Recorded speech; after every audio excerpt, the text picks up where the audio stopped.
handling all the processes very well and satisfying and taking special care of our portfolio companies globally, I think success will lead to success, and we are very hopeful of the return that we expect from Intellinet. So you're saying that... in fact, Intellinet, I'll tell you, Intellinet is our largest investment and is the best investment so far. Right.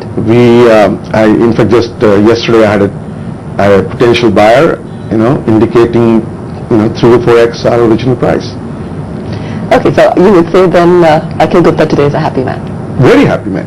In fact, I'll tell you why I'm very happy man. There was no better test of our portfolio company than this global crisis. When you can stand this global crisis, right? And I'll tell you why I'm very happy. I'm very happy because the judgment call we made on our management teams has been right. They are superstars, and the more we get to know them, the more we get comfortable with them, and that's what happens when the times are tough. Is the leaders, the people who are proactive, people with passion, and they're leaders for a reason. Gokuldas have been leaders in this space for 25 years. This sector has low barriers to entry. Anybody could have been a leader, but nobody has been a leader. They have been leader for 25 years. So I think that is where our faith in our whole investment process and the criteria with which we invest has really, emboldened us a lot.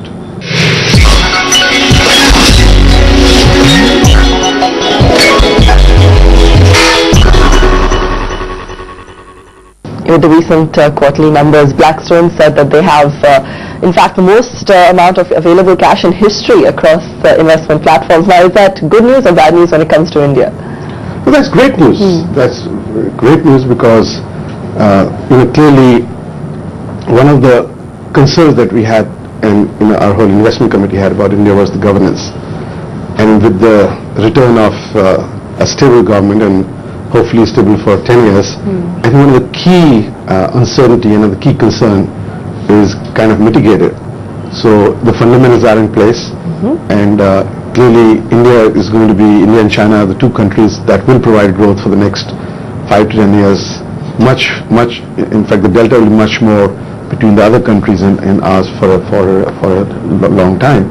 And India happens to be much more friendlier to private equity in terms of the institutions that we have there.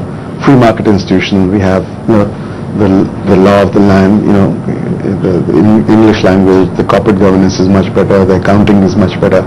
So clearly, I think this bodes very well for us, and in fact, we are seeing a huge amount of increase in activity in the last 3 months. Okay, increase in activity in terms of deals, yes. All right, and looking at here in India as well. Yes, in India. I'm talking about anything that you can tell us about in terms of which sector? We are bound by confidentiality agreements, so I cannot share with you. But all I can say is we are at least twice as busy in terms of investing, looking at deals, exploring deals, doing diligence as compared to the previous 6 months. Okay, so how soon do you think we'll be able to see them actually happen? I mean, it's a very difficult thing to say because, if you we have looked at 800 deals and we have done only 8.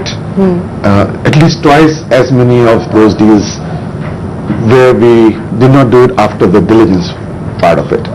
So, it's very unpredictable. In fact, last year I had a $250 million deal and it was like almost signed, but we were not comfortable with 2 or 3 factors and we just finally did not do it. So it's very unpredictable, and that's why you saw in 2007 we did 4 deals. Before that we did 1, then we did only 2. So it's a kind of something which you cannot predict as to when the next deal will happen.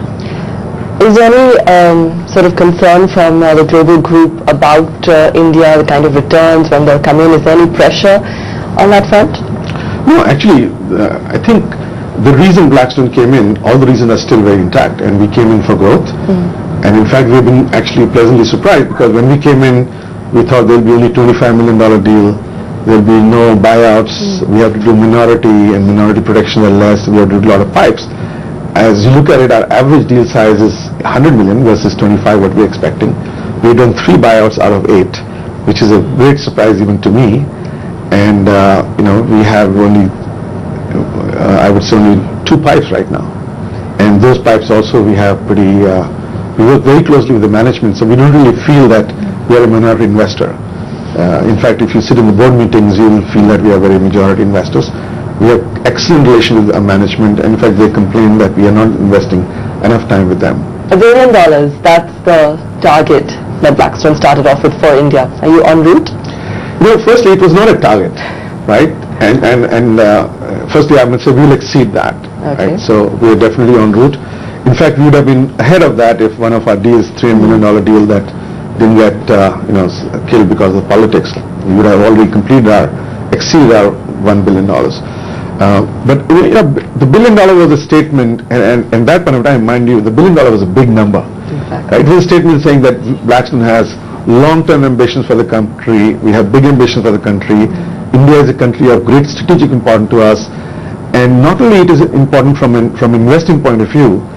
I think our firm recognizes that what's happening in India and China affects the firms in Europe, affects the firm in US. So to the extent that we are investing in India and see what's happening, it gives us heads up in terms of what we can do to our portfolio companies. So I think that's the foresight with which that we came. Firstly, that it gives us a different kind of investing theme, which is growth versus restructuring. And second thing is, India and China is going to play such an important role in the restructuring of the global economy that there's no other way to know that than investing in India and being plugged in through our investment into this economy. But for a company known for its multi-billion dollar deals the size of Hilton, Equity Office Partners, etc., is it difficult to find really juicy deals here in India?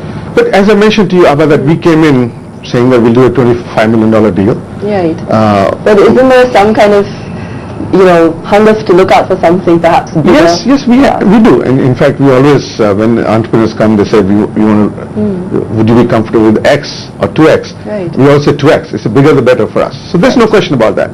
But there's no, I just want to repeat that in fact, I must relate this to you. When I took my first deal, which was a $25 million deal, if you saw the investment committee discussion, you will not believe it's a $25 million deal. The discussions were as rigorous as it would have been a $1 billion deal. So then I asked my chairman, how can you afford to spend time on a $25 million deal? He says, it's not a question of $25 million. It's our brand. We want to do every deal we want to do. We want to make sure that the richness that we have, in our firm in terms of experiences, most of that, they have seen companies through different phases. They have seen different cycles. And it would be a shame that that knowledge is not brought to bear on the investment that we make in India. So our process is extremely rigorous. And we don't look at it $25 million, and our success in investing in a small deals in India will enable us, when the size gets bigger, that we are creating a brand, we are creating a differentiation. And this is an investment into the future that we are making.